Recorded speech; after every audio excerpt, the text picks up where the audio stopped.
UPSC के बच्चों को जोड़ घटाव करना नहीं आता, यही बोलते हैं, मल्टीप्लाई करने नहीं आता। ये तो हमारी लॉजिक इतनी खराब है कि मैं ये नहीं बता सकता कि एक कार में कितने लोग बैठ सकते हैं। हमारे भाई बहन है यहाँ पर, शर्म नहीं आती गवर्नमेंट को।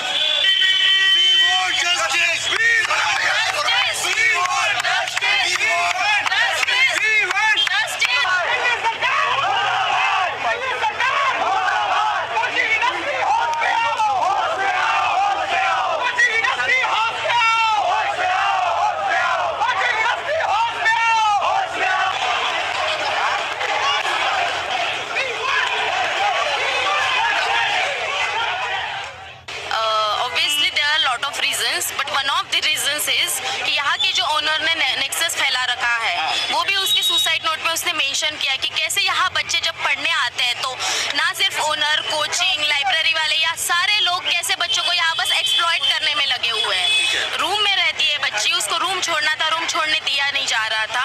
रेंट का रूम अचानक से 15,000 से 18,000 कर दिया जा रहा है। 10 बाय 10 की रूम में रह रहे हैं, फिर भी रेंट अपने मर्जी से बढ़ाया जा रहा है। और क्या क्या प्रॉब्लम आती है आप लोग यहाँ पे रेंट के अलावा? रेंट के अलावा मेरा जो मैं रहती हूँ वो बेसमेंट में है। 1 महीने से पानी आ रहा है रूम के अंदर, पूरे रूम के अंदर पानी आ रहा है रोज। Nobody is ready to hear you. Government पहले ये बताए, कल 6:25 की घटना है, 8 बजे से बॉडी निकलना चालू हुआ है। 8 एम्बुलेंस 3 बॉडी को निकालने के लिए कैसे आ सकती है? ये कितना गलत लॉजिक है। 8 एम्बुलेंस आई है, हर में बॉडी निकल के गया है। ये बता रहे कि 3 कैजुअलिटी हुई है, 9 से ज्यादा डेथ हुए हैं सर, 9 से ज्यादा डेथ हुए। ये कैसे बोल सकते हैं कि 8? या तो हम यूपीएससी करना छोड़ दे, या तो मेरी गणित कमजोर है, या तो तीसरी क्लास का बच्चा ये बता दे। अगर 9 एम्बुलेंस 8 एम्बुलेंस आई है, 3 बॉडी कैसे गई? ये बहुत बड़ी बात है, इस पे गौर करना होगा। कोई डेटा नहीं बता रहा है, कोई डेटा नहीं दे रहा किधर चल। क्वालिटी की डेटा पूरी गलत है, पूरी गलत है। 9 से ज्यादा डेथ हुए हैं वहां पर, 9 से ज्यादा डेथ हुए हैं।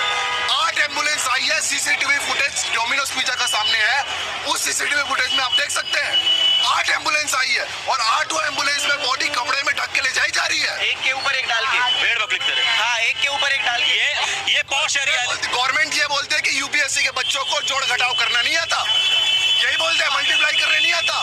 ये तो हमारी लॉजिक इतनी खराब है कि मैं ये नहीं बता सकता कि एक कार में कितने लोग बैठ सकते हैं। 8 एम्बुलेंस आई है सर, 8 एम्बुलेंस, सारा में बॉडी गई, कैसे गुस्सा नहीं आएगा? हमारे भाई बहन है यहाँ पर, शर्म नहीं आती गवर्नमेंट को।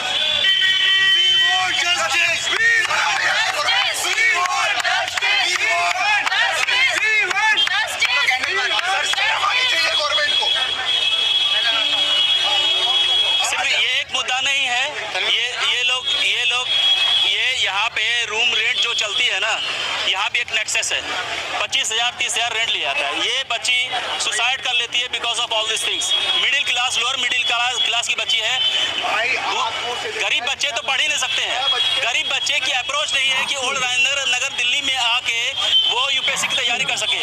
ये लड़कियां हैं, ये भी जस्टिस की डिमांड कर रही है, क्योंकि यहाँ पे वो आते हैं जो अमीर होता है, ऐसा नहीं है। यहाँ पे गरीब मिडिल क्लास के बच्चे भी आते हैं और इसी सिस्टम की वजह से आज ये लड़की सुसाइड करती है। और 9 से 10 बच्चे बहुत ही हास्यप्रद है, बहुत ही हंसने की बात है।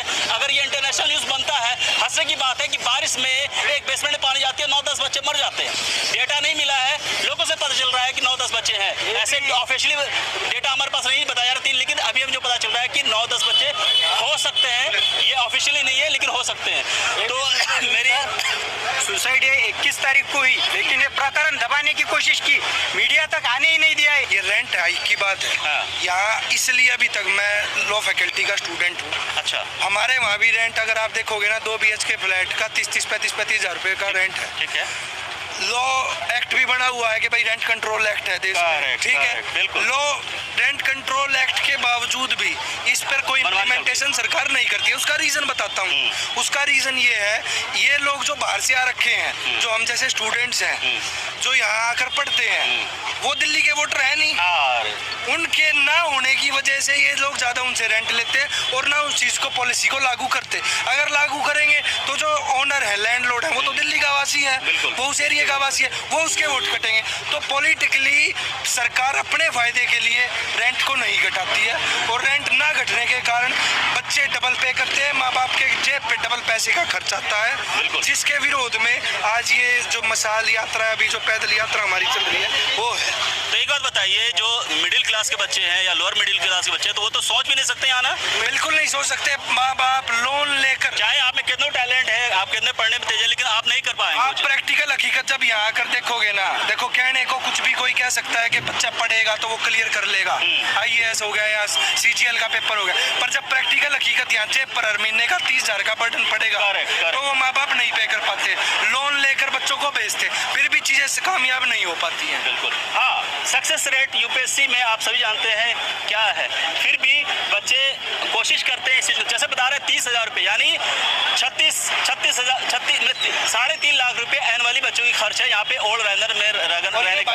ये किसी की सैलरी होती है, ये किसी की सैलरी होती है।